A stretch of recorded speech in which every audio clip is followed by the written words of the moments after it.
Friends, मैं अभिषेक सोनी आपके अपने यूट्यूब चैनल लाइव चेंजर में आपका स्वागत करता हूं। फ्रेंड्स, आज हम डिस्कस करने वाले एमपी जेल पहरी का सिलेबस। जी हां दोस्तों, पूरा सिलेबस बताने वाला हूं मैं कि क्या आना है एग्जाम में, कितना आना है, किस एरिया से कौन से क्वेश्चंस बनेंगे, कितने क्वेश्चन बनेंगे। तो पूरी चीज मैं आपको यहाँ पे बताने वाला हूँ। एमपी जेल पहरी का सिलेबस अच्छे से डिटेल से बताने वाला हूँ। दोस्तों, मेरी आपसे रिक्वेस्ट है कि मेरी वीडियो को पूरा लास्ट तक देखिएगा, क्योंकि अगर आपने एक मन बना लिया है कि आपको जेल पहरी एग्जाम क्रैक करना है, एक सीट आपको चाहिए ही है, एग्जाम आपको निकालना ही है, तो आपको ये वीडियो पूरी देखनी है और पूरा सिलेबस पेन कॉपी में नोट करना है। आपको पेन कॉपी लेकर बैठना है, सारे सिलेबस को, पूरा सिलेबस को नोट करना है, शुरू से आखिरी तक मेरी वीडियो को देखना है। जितनी भी चीज़ें मैं बता रहा हूँ उतनी चीज़ें आपको पढ़ना है और एग्जाम को क्लियर करना है। चलिए स्टार्ट करते हैं। तो सबसे पहले तो मैं आपको बता दूं कि जो जेल पहरी का सिलेबस है वो अपन 5 पार्ट में यहाँ पे डिवाइड कर सकते हैं। 100 क्वेश्चन आने हैं 100 अंक के, मतलब एक क्वेश्चन रहेगा 1 अंक का। दोस्तों, सबसे अच्छी बात ये रहेगी कि माइनस मार्किंग नहीं रहेगी इसमें। मान लीजिए आपका कोई क्वेश्चन गलत भी हो जाता है और आपने उसको फिल कर दिया है, तो आपका वो क्वेश्चन गलत माना जाएगा, लेकिन उसके आपके नंबर नहीं कटेंगे, तो माइनस मार्किंग नहीं है। अच्छा, अब इसमें आना क्या क्या है, तो देखिए 5 पार्ट में मैंने इसको सिलेबस को डिवाइड किया है। सबसे पहला तो सामान्य ज्ञान, सामान्य ज्ञान के कुछ क्वेश्चन रहेंगे यहाँ पे। इसके बाद हिंदी आएगी आपकी, उसके बाद अंग्रेजी, गणित और सामान्य विज्ञान। ये आपके 5 सब्जेक्ट रहेंगे। 5 सब्जेक्ट से आपके क्वेश्चन आना है, ठीक है। अब कुल 100 अंक के क्वेश्चन आना है, मतलब 100 क्वेश्चन आना है। तो देखिए, अपन यहाँ पे ऐसा नहीं मान सकते कि 20 क्वेश्चन हमारे रहेंगे सामान्य ज्ञान के, 20 क्वेश्चन रहेंगे हिंदी के, 20 अंग्रेजी के, 20 गणित के, 20 विज्ञान के। ये आप बिल्कुल मान के नहीं चलिएगा कि भाई 100 नंबर का पेपर है तो 20-20 क्वेश्चन 5 जगह से आने वाले हैं। ऐसा बिल्कुल नहीं होगा। हो सकता है वो सामान्य ज्ञान के क्वेश्चन ज़्यादा दे दें, हो सकता है या फिर वो हिंदी के क्वेश्चन ज़्यादा दे दें, या फिर वो अंग्रेजी के दे दें, या फिर मैथ्स, या फिर सामान्य विज्ञान। तो किसी भी चीज़ को ऊपर नीचे कर सकते हैं। भाई पीईबी है, आप जितने भी पुराने पेपर उठा कर देखेंगे तो उसमें आपको क्वेश्चन कहीं ना कहीं ऊपर नीचे मिलेंगे जरूर। अब एक एक सब्जेक्ट को अपन देख लेते हैं कि भाई जैसे सामान्य ज्ञान है तो सामान्य ज्ञान में क्या आने वाला है, हिंदी है तो हिंदी में क्या आने वाला है, अंग्रेजी, गणित, सामान्य विज्ञान। तो इनमें डीप से मैं एक एक चीज़ बताता हूँ आपको कि क्या आने वाला है। मैं फिर से रिक्वेस्ट करता हूँ कि वीडियो को पूरा जरूर देखिएगा, क्योंकि जब तक वीडियो पूरी नहीं देखेंगे सिलेबस आपको पता नहीं चलेगा। अच्छे से सिलेबस पता नहीं चलेगा तो एग्ज़ाम आपका क्लियर नहीं होगा दोस्तों, एग्ज़ाम नहीं निकल पाएगा। एक पेन कॉपी लेकर आप बैठ जाइए, पूरे सिलेबस को नोट कीजिए। तो सबसे पहले तो आप सामान्य ज्ञान देख लीजिए, ठीक है। सामान्य ज्ञान में जैसा कि आप यहाँ पे देख रहे हैं, सबसे पहले तो है एनवायरमेंट, वातावरण। तो देखिए, एनवायरनमेंट से क्वेश्चन बनते हैं। जो पुराने पेपर आप देखोगे तो पुराने पेपर में एनवायरनमेंट से क्वेश्चन मिलेंगे। और एक चीज़ और मैं आपको यहाँ पे क्लियर कर दूं कि सामान्य ज्ञान में अपन को एमपी को, मध्य प्रदेश को प्रायोरिटी देनी है। प्राथमिकता किसे देनी है? मध्य प्रदेश को देनी है। देखिए, वातावरण है, एनवायरनमेंट है। अब लेकिन एनवायरनमेंट का भी एक क्राइटेरिया होता है, जैसे कि मध्य प्रदेश के लेवल का, इंडिया का और इंडिया के बाहर का। तो इसको भी अपन डिवाइड कर सकते हैं। तो एनवायरनमेंट में भी आप सबसे पहले कहीं ना कहीं अपने एमपी को रखिएगा। एमपी का एनवायरनमेंट आपको बिल्कुल अच्छे से घोट कर पी जाना है। इसके बाद फिर आपको थोड़ा बहुत इंडिया के एनवायरनमेंट को भी टच कर लेना है। इसके बाद आपका आता है प्राणी विज्ञान, जूलॉजी। तो यहाँ से भी कुछ क्वेश्चन आ सकते हैं। यहाँ से आपको साइंस को में भी लेकर चल सकते हो, आप यहाँ इसको सामान्य ज्ञान के अंतर्गत भी पढ़ सकते हो, लेकिन प्राणी विज्ञान के आपको क्वेश्चन जरूर मिलेंगे। अब प्राणी विज्ञान के क्वेश्चन कैसे मिलेंगे, तो मान लीजिए प्राणी विज्ञान में कोई आपसे मान लीजिए पक्षी का पूछ लिया कि ये कहाँ की प्रजाति है, ये कहाँ की लोकेलिटी है, तो इसमें भी मैं बोलूँगा कि प्राथमिकता आप एमपी को देना पहले, और फिर कुछ अपना जो इंडिया है तो इंडिया लेवल के भी उनको प्राणी विज्ञान को देखना है, प्राणियों को देखना है आपको। इसके बाद एक सबसे इम्पोर्टेंट टॉपिक आता है प्रसिद्ध पुस्तकें और लेखक। एमपी के, मध्य प्रदेश के जितनी भी पुस्तकें हैं, जितनी भी लेखक हैं, सबके नाम को आपको घोट कर पी जाना है। सारे नाम A to Z, पुराने भी नए भी, सारे नाम आपको याद करना है। उसके बाद थोड़ा सा आपको इम्पोर्टेंट जो है वो इंडिया के लेवल पे भी जाना है। अब इम्पोर्टेंट कौन कौन से, तो देखिए मैंने बता दिया कि मध्य प्रदेश का तो पूरा ही इम्पोर्टेंट है, A to Z, ए से लेकर Z तक। लेकिन कहीं ना कहीं आपको इंडिया के लेवल का भी थोड़ा बहुत टच करना है, क्योंकि ऑल ओवर इंडिया में भी कहीं ना कहीं ये चीज़ें हैं, और कहीं ना कहीं अपने मध्य प्रदेश के बाहर के भी लोग इसमें एग्ज़ाम में बैठने वाले हैं। तो इस कारण से हो सकता है मध्य प्रदेश के बाहर के भी क्वेश्चन जाएं, और बिल्कुल जाएंगे, लेकिन ज़्यादातर आएंगे कहाँ के, मध्य प्रदेश के। तो मैं नेक्स्ट वीडियो बनाऊंगा, उसमें मैं मध्य प्रदेश के बाहर इंडिया का और मध्य प्रदेश का अलग अलग वीडियोस बनाऊंगा, उसमें आपको एक एक चीज़ क्लियर कर दे जाऊंगा। इसके बाद आता है बॉटनी। तो बॉटनी से भी क्वेश्चन आते हैं अपने, बॉटनी से भी आपको कुछ क्वेश्चन याद करना है। इसके बाद बेसिक कंप्यूटर है, भारतीय संस्कृति है। देखिए भारतीय संस्कृति है, इसके पहले आपको मध्य प्रदेश की संस्कृति अच्छे से याद करना है। मध्य प्रदेश का जो कल्चर है वो आपको अच्छे से याद करना है। उसके बाद आपको भारतीय संस्कृति को भी देख लेना है। इसके बाद आप देख रहे होंगे यहाँ पे है भूगोल, जियोग्राफी। तो जियोग्राफी मतलब हमारी जो संरचना है मध्य प्रदेश का है, जैसे इंडिया का है, तो उसका लंबाई चौड़ाई क्या है, उसमें कितने एरिया में जल है, कितने में स्थल है ना, उसमें से कर्क रेखा गुजर रही है अगर, तो कर्क रेखा से कितने राज्य। तो ये छोटी छोटी चीज़ें आती कहीं ना कहीं हमारी जियोग्राफी को अंतर्गत हम पढ़ते हैं। तो ये जो बेसिक है, ये आपको मध्य प्रदेश का तो A to Z याद होना ही चाहिए। इसके अलावा थोड़ा बहुत आपको इंडिया के भी लेवल का देखना है। इसके बाद आता है केमिस्ट्री, तो केमिस्ट्री भी आपको अच्छे से कर ली है। इसके बाद आता है भारतीय संसद। देखिए एक चीज़ और मैं आपको यहाँ पे कर दूँ कि भारतीय संसद है जैसा कि, तो भारतीय संसद में आपको पहले तो करना है क्या, मध्य प्रदेश का जो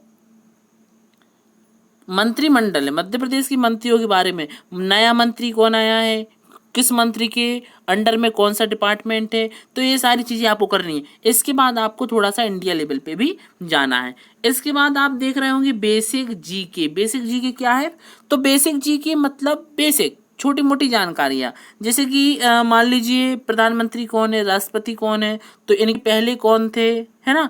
अभी हाल ही में कोई नई अगर इमारत बनी है या फिर कोई बड़ा भवन बना है, तो ये सारी चीज़ें हमारी विविध मान सकती हैं आप, विविध में आता है बेसिक चीज़ें। तो इनसे भी काफ़ी क्वेश्चंस देखे गए थे लास्ट टाइम, तो इससे भी क्वेश्चंस आने वाले हैं। अब इसके बाद आप देख रहे होंगे स्पोर्ट्स, खेल। भाई जितने भी ये टॉपिक है सबके आगे मध्य प्रदेश लगा लेना, और उसके अलावा इंडिया के बाहर भी, मतलब मध्य प्रदेश के जितने भी खिलाड़ी हैं, अभी नए खिलाड़ियों का चयन हुआ है या नए खिलाड़ियों ने कोई नाम किया है किसी खेल में, तो वो तो सारे आपको घोट कर पी जाना है। इसके बाद इंडिया के भी स्पोर्ट्स को, अगर कोई नया खेल जुड़ा है, नया इवेंट हुआ है, नया खिलाड़ी आया है, कोई खिलाड़ी का निधन हुआ है, कोई खिलाड़ी रिटायर हुआ है या उसने संन्यास लिया है, तो ये सारी चीज़ें, सारी क्वेश्चंस आपके पेपर में आ सकते हैं। और कहीं ना कहीं ये सारी चीज़ें अगर आप छोड़ते हैं तो आपका क्वेश्चन भी छूट जाएगा। तो ये सारी चीज़ें भी आपको करनी है। इसके अलावा आता है पुस्तकें, बुक्स। देखिए बुक्स में उसी के साथ अपन ले सकते हैं लेखकों पुस्तकों में आपको मध्य प्रदेश की जितनी भी संरचनाएं हुई हैं पुस्तकों की, अभी हाल ही में करंट की, तो वो ज़्यादा इम्पोर्टेंट है। और इसके अलावा इंडिया के बाहर आपको इतनी ज़रूरत नहीं है। इसके बाद हमारा आता है इतिहास, संस्कृति, परंपरा और त्यौहार। तो इस वाले सेक्टर में आपको सबसे पहले तो क्या करना है, मध्य प्रदेश का जितना भी इतिहास है, संस्कृति है, परंपरा है, त्योहार है स्पेशल, तो वो सारे घोट के पी जाना है। इसके बाद आपको इंडिया लेवल पे भी जाना है। इंडिया की ज़्यादा आप इतिहास में ना जाना चाहें तो जैसे कि आधुनिक भारत का जो ऊपर का है वो आप पढ़ सकते हो, है ना। संस्कृति है तो संस्कृति में भी कुछ ऐसी संस्कृति है, मैं इसकी अलग से वीडियो बना दूंगा। कि संस्कृति है, परंपरा, त्योहार, तो एक एक टॉपिक का मैं पर्सनल वीडियो बना दूंगा, इसमें अपलोड कर दूंगा, आप उसको देख सकते हैं और वहाँ से भी इन सारी चीज़ों को पढ़ सकते हैं। उसके लिए आपको मेरे चैनल को लाइक करना होगा, बहुत से बहुत लोगों में शेयर करना होगा, और अगर चैनल में आप पहली बार आए हैं तो उसको सब्सक्राइब जरूर करना होगा, जिससे कि क्या होगा, मैं जैसे ही वीडियो अपलोड करूंगा तुरंत आपके पास नोटिफिकेशन पहुंच जाएगी और देर ना करते हुए आप उस वीडियो को देख लेंगे। इसके बाद हमारा जो मेन टॉपिक है वो आ जाता है मध्य प्रदेश की जानकारी। तो मध्य प्रदेश की जानकारी में मैंने बता दिया है कि मध्य प्रदेश बहुत ही इंपॉर्टेंट है, A to Z आपको मध्य प्रदेश याद करना है तो पूरा मध्य प्रदेश आपको पढ़ना है। मध्य प्रदेश का विकास हो, फिर संस्कृति हो, तो ये सारी चीज़ें आपको A to Z करके रखना है। इसके अलावा अपना आ जाता है भारतीय राजनीति। तो पॉलिटिक्स में देखिए मध्य प्रदेश का आप पॉलिटिकल कर सकते हो, इसके अलावा थोड़ा सा आप ऊपर ऊपर का भारतीय पॉलिटिकल भी देख लेना, क्योंकि वहाँ से भी क्वेश्चन आएंगे। भारतीय अर्थव्यवस्था है तो भारतीय अर्थव्यवस्था पहले तो मध्य प्रदेश की अर्थव्यवस्था में क्या कैसा रिस्पॉन्स आया है, क्या कैसा स्थान है, सारी कुछ चीज़ें। फिर इंडिया का भी आप ऊपर ऊपर का देख सकते हैं कि इंडिया की अभी किस स्थिति में अर्थव्यवस्था है ना। अगर अर्थव्यवस्था से संबंधित किसी ने कोई थॉट बोला है तो वो थॉट आप भी याद कर सकते हो। तो ये जो फेमस फेमस क्वेश्चंस होते हैं वो आप इसको इसमें देख सकते हैं। इसके बाद भारतीय इतिहास है, भौतिक विज्ञान है, विश्व में आविष्कार। देखिए विश्व में आविष्कार कुछ ज़्यादा इंपॉर्टेंट नहीं है, मैंने इसलिए डाल दिया क्योंकि मुझे एक आध क्वेश्चन पुरानी उसमें मिला था तो ये मैंने इसमें डाल दिया। वैज्ञानिक प्राकृतिक विकास आपका, राष्ट्रीय अंतर्राष्ट्रीय पुरस्कार, ये वाला सेक्टर बहुत ज़्यादा इंपॉर्टेंट है।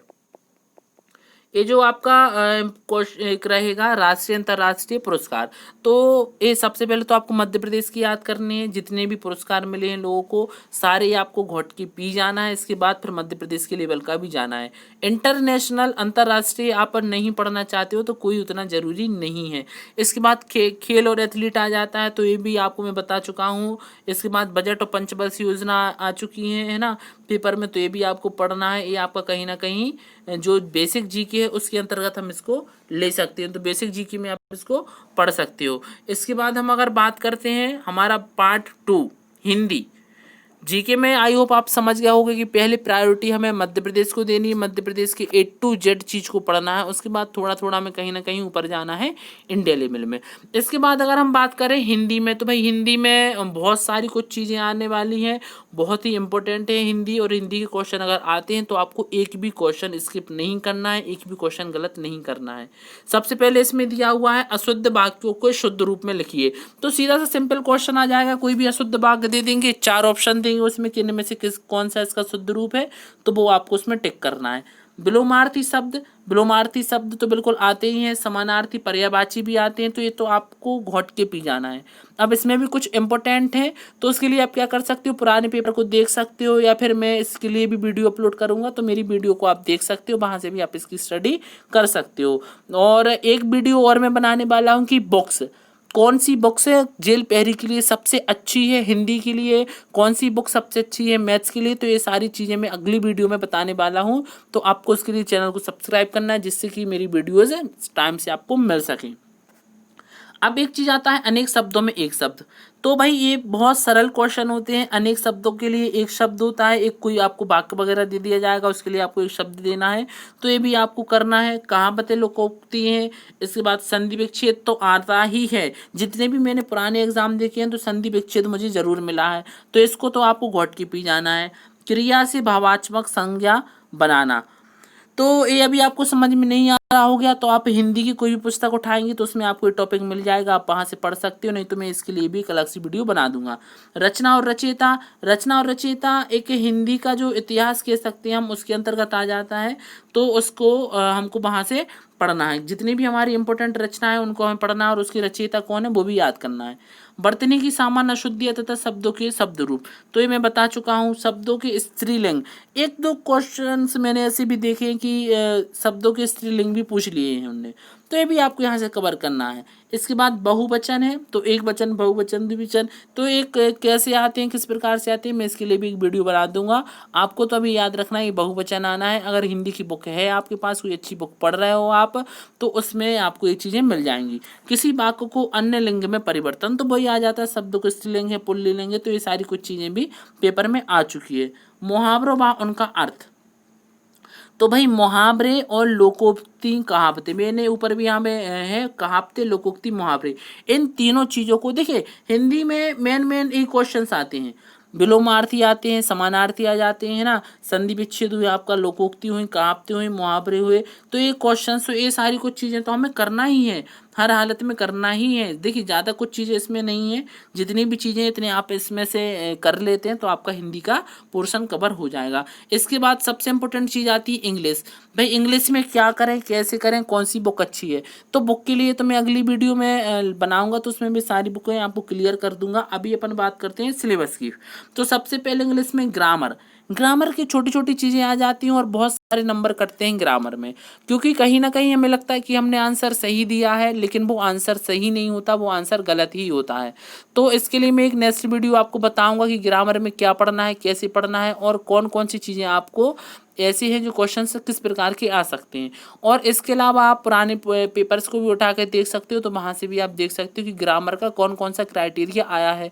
या फिर आप कोई अच्छी बुक, जैसे लूसेंट की एक 12th स्टैंडर्ड की बुक आती है, तो उसको भी आप परचेस कर सकते हो, उसमें आप पढ़ सकते हो, उसकी ग्रामर को देख सकते हो, जो ग्रामर जो टॉपिक्स उसमें दिए हैं कहीं ना कहीं वही इसमें एग्जाम में आती हैं। इसके बाद एरर करेक्शन, गलतियों का सुधार, तो एरर करेक्शन बहुत आते हैं, इसमें से भी आपको पढ़ना है, पुराने पेपर उठा के देंगे कि आपको एरर करेक्शन मिल जाएगा। आइटम्स एंड फ्रेज, तो मुहावरे और वाक्यांश जो इंग्लिश के होते हैं, कुछ ऐसे वाक्यांश और मुहावरे हैं जो बहुत ज़्यादा इंपॉर्टेंट है। मैं एक वीडियो बनाऊंगा, उसको आपको मैं सारी चीज़ें उसमें बता दूंगा कौन कौन से इंपॉर्टेंट है। अभी अगर आप कोई बुक पढ़ रहे हो तो आपको मुहावरे वाक्यांश छोड़ना नहीं है। वोकेबलरी आपको अच्छी करना है, डेली कम से कम आपको 20 से 25 आपको वोकेबलरी के जो वर्ड हैं जो अच्छे से याद करने हैं, क्योंकि वोकेबलरी से ही हमारी ग्रामर भी सुधरेगी और हमारी बहुत सारी जो इंग्लिश की चीज़ें हैं वो कहीं ना कहीं सुधरेगी। टेंस आते हैं भाई, टेंस के लिए मैंने वीडियो बनाई है, मैं अपलोड कर दूंगा उसको, उसमें आप टेंस सीख सकते हैं। नहीं तो आप कोई अच्छी एक बुक से टेंस को पढ़ सकते हैं, लेकिन टेंस को छोड़ना नहीं है। टेंस में जो क्वेश्चंस आते हैं उन क्वेश्चंस को बहुत अच्छी तरीके से आपकी प्रैक्टिस करनी है। देखिए बनेगा सब आप पे, लेकिन प्रैक्टिस नहीं करोगे तो भूल जाओगे, प्रैक्टिस आपको जरूर करनी है। फिल इन दी ब्लैंक्स आते हैं, तो फिल इन दी ब्लैंक्स में जैसे आर्टिकल्स हुए, है ना, आपका आर्टिकल्स हुए, इसके अलावा आपके कुछ और चीज़ें हुई ऐसी, है ना, तो जैसे एडवर्ब्स हुए, वर्ब्स हुए, तो कहीं ना कहीं ये सारी कुछ चीज़ें फिल इन दी ब्लैंक्स के रूप में आ जाती है। प्रीपोजिशंस, प्रीपोजिशंस सबसे ज़्यादा फिल इन दी ब्लैंक्स बनाती है, तो प्रीपोजिशंस को तो आपको छोड़ना ही नहीं है। जितनी भी प्रीपोजिशंस आपने सुनी है, अप है, अबव है, तो ये सारी कुछ चीज़ें आपको याद करनी है, अच्छे से याद करनी है। और प्रीपोजिशन की भी मैं एक वीडियो बना दूंगा, तो आप उसको वहाँ से देख सकते हो। इसके बाद आर्टिकल्स, आर्टिकल्स भी बहुत ज़्यादा इंपॉर्टेंट है, आर्टिकल्स के भी मैंने बहुत क्वेश्चन देखे हैं पुराने पेपरों में, तो इसको भी आपको नहीं छोड़ना है। वर्ब है, वर्ब भी आपको बिल्कुल अच्छे से कर लेना है। इसके बाद आता है हमारा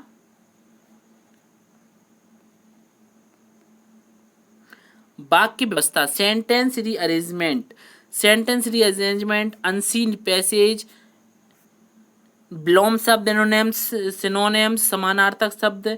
इसके बाद आपका सब्जेक्ट वर्ब अरेंजमेंट, है ना। ये क्वेश्चंस ऐसे हैं जो जिस भी पेपर में इंग्लिश आती है उसके में आपको क्वेश्चंस देखने मिल जाएंगे।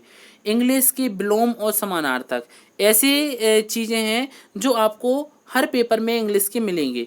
तो इसके लिए आपको क्या करना है, छोटा सा, कि डेली के 10 निकाल के चलना है। डेली अगर आप 10 विलोम शब्द, 10 समानार्थक शब्द भी करते हो तो आपकी एग्ज़ाम तक काफ़ी अच्छी तैयारी हो जाएगी। तो जितनी भी कुछ चीज़ें मैंने यहाँ पे इंग्लिश में बताई है, इतनी अगर आपने कंप्लीट कर ली तो आपका जो इंग्लिश वाला पोर्शन है वो आई थिंक नहीं छूटेगा, वो आपका कवर हो जाएगा। इसके बाद हम चलते हैं पार्ट 4 में हमारे मैथ्स के। तो मैथ्स में तो देखो काफ़ी कुछ चीज़ें हैं भाई। सबसे पहले तो अंकगणितीय बेसिक जो अरिथमेटिकल ऑपरेशंस हैं आपको करनी है। संख्याओं के बीच संबंध, तो नंबर सिस्टम में इसको अपन ले सकते हैं। इसके बाद सबसे इम्पोर्टेंट है अनुपात समानुपात।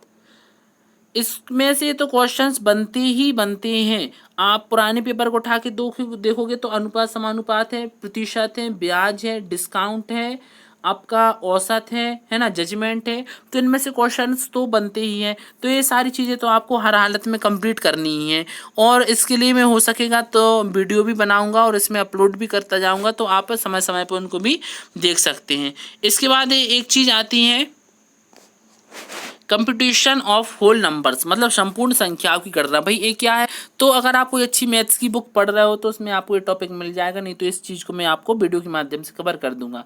इसके बाद टाइम और वर्क से तो क्वेश्चंस आते ही हैं और अच्छे क्वेश्चंस बनते हैं, आपको अच्छे क्वेश्चन करना है। ये मत सोचना कि भाई जेल पे रही है तो छोटे मोटे क्वेश्चन डालेगा, छोटे मोटे भी डालेगा, मीडियम भी डालेगा और हाई क्वेश्चन भी डालेगा, हार्ड क्वेश्चन भी डालेगा। तो आपको हर तरीके से रेडी रहना है। इसके बाद श्रृंखला है आपका निर्णय लेना, डिसीजन मेकिंग, लाभ हानि, टेबल्स, त्रिकोणमिति। त्रिकोणमिति बहुत ज़्यादा इंपॉर्टेंट है। त्रिकोणमिति के मैंने क्वेश्चन देखे हैं पुराने पेपरों में और आपको इसको अच्छे तरीके से करना है। इसके बाद आपका ज्यामिति, ज्योमेट्री, दशमलव अंश है ना, non verbal series, problem solving, समस्या को सुलझाना, similarities, differences, number system, mensuration, ratio and time. इन सारी चीज़ों को आप कोई भी अगर एक अच्छी बुक है तो उन सारी बुक उस बुक में आपको ये बिल्कुल लाइन से क्रम वाइज ये सारी कुछ चीज़ें मिल जाएंगी। और इसमें मैं वीडियोज़ भी बनाऊंगा तो मैं वीडियो भी आपको शेयर करूंगा, आप उसको भी देख सकते हो। इसके बाद एनालॉजिकल एनालिसिस है ना, आपका verbal, figure classification, time distance, arithmetical, बीजगणित और आपका आंकड़े। तो इतनी चीज़ें मैं आपको बता चुका हूँ। मैथ्स में आपको इतनी चीज़ें करना है अच्छे तरीके से। मैथ्स में आप अगर इन चीज़ों को अच्छे तरीके से कर लेते हैं, इनका करने के बाद इनको प्रैक्टिस भी कर लेते हैं, तो आपकी ये अच्छे तरीके से कवर हो जाएगा। हमारा लास्ट रहता है विज्ञान। भाई विज्ञान में देखिए सबसे ज़्यादा इंपॉर्टेंट है सोशल साइंस। सोशल साइंस में ऊपर रखा है क्योंकि सोशल साइंस से क्वेश्चन आते और हमें समझ नहीं आते। तो हमें अपने सामाजिक विज्ञान को भी अच्छे तरीके से देखना है, जो हमारे समाज में चीज़ें हो रही हैं उसको देखना है। व्यवहारिक विज्ञान है, इसके बाद अप्लाइड साइंस की सबसे ज़्यादा क्वेश्चन आते हैं। तो अप्लाइड साइंस है क्या, बिहेवियर साइंस क्या, सोशल साइंस क्या, तो इसके लिए मैं एक अलग सी वीडियो बनाऊंगा। अभी तो मेरी सिलेबस को कवर करने की कोशिश की है और उसमें भी आप देख सकते हो कि वीडियो लंबी जा रही है। तो मैं एक वीडियो के माध्यम से अपनी पूरी बात आपके नहीं पहुंचा सकता हूं, तो समय समय पे मैं वीडियो अपलोड करता जाता हूं। मैं आपको समय समय पे हर चीज़ की इन्फॉर्मेशन देता जाऊँगा। पृथ्वी विज्ञान है, तो इन सारी चीज़ों से देखिए क्वेश्चन ऐसे हैं कि जो मैंने ऊपर के सेक्टर रखे हुए हैं, इन चारों सेक्टर से क्वेश्चन बनते ही हैं, लेकिन हमें कहीं ना कहीं क्वेश्चन समझ में नहीं आते कि इनसे आने वाले हैं। तो एक अच्छी साइंस की बुक ले लीजिए आप। कौन सी बुक लेना है मैं नेक्स्ट वीडियो में ज़रूर बताऊंगा आपको, और जल्दी ही वो वीडियो लाऊंगा। तो उस वीडियो के माध्यम से मैं जो बुक बताऊंगा वो आपको बुक साइंस की लेनी है और उस बुक के माध्यम से आपको स्टडी करनी है। और अभी आपको पुराने पेपर को भी सॉल्व करना है, और इसके अलावा आपके पास अभी जो बुक है लूसेंट या कोई भी बुक है तो उसमें से आपको साइंस स्टार्ट कर देना है। इसके बाद सबसे ज़्यादा इम्पोर्टेंट रहता है हमारा भौतिक विज्ञान, रसायन विज्ञान और जीव विज्ञान। देखिए ये तीन साइंस की जो ब्रांच हैं ऐसी हैं जी, इनमें से क्वेश्चन बिल्कुल 100% बनते ही हैं। अगर किसी पेपर में किसी एग्ज़ाम में साइंस जुड़ा है, मतलब ये समझिएगा आपको इनमें से तो क्वेश्चन 100 बनेंगे ही। तो आपको इन तीनों को छोड़ना नहीं है, अच्छे तरीके से बिल्कुल A to Z पढ़ना है। जैसा कि MP पढ़ाएंगे आप A to Z, वैसे ही आप साइंस में क्या पढ़ेंगे, भौतिक विज्ञान, रासायनिक विज्ञान, जीव विज्ञान। क्योंकि अगर एक भी क्वेश्चन हमारा साइंस से छूटता है तो कहीं ना कहीं हमें जो टोटल नंबरिंग उसमें क्वेश्चंस हमारे नंबर कटेंगे। तो मैं ये सारी कुछ चीज़ें आपको पूरा सिलेबस यहाँ पे डिस्कस कर चुका हूँ। अब सबसे इम्पोर्टेंट चीज़ आती है बुक। तो मैं बहुत जल्दी ही बुक की वीडियो लाने वाला हूँ। मेरे चैनल को सब्सक्राइब कर लीजिए आप। जैसे ही सब्सक्राइब करेंगे नोटिफिकेशन नेक्स्ट वीडियो की आपको मिल जाएगी। तो आप बुक्स भी यहाँ से देख सकते हैं कि सबसे अच्छी बुक्स कौन सी है, हिंदी के लिए, इंग्लिश के लिए, साइंस के लिए, जीके के लिए। तो सबसे अच्छी बुक्स जो सबसे अच्छी रहेगी, जो आपको जेल पहरी निकाल कर ही देगी एग्ज़ाम, तो मैं बुक वो बताऊँगा आपको। बस थोड़ा सा वेट करना है आपको और स्टडी को नहीं रोकना है, स्टडी आपको स्टार्ट करना है। साथ ही में भी एक वीडियो और लाऊंगा कि कौन कौन सी चीज़ों का आप ध्यान रखें जिससे आप एग्ज़ाम को क्लियर करें। पढ़ाई के साथ साथ कुछ चीज़ें और होती हैं जो मैं आपको बताऊंगा जिससे आप अपने एग्ज़ाम को क्लियर करने में आपको सहायता मिलेगी। Thank you friends.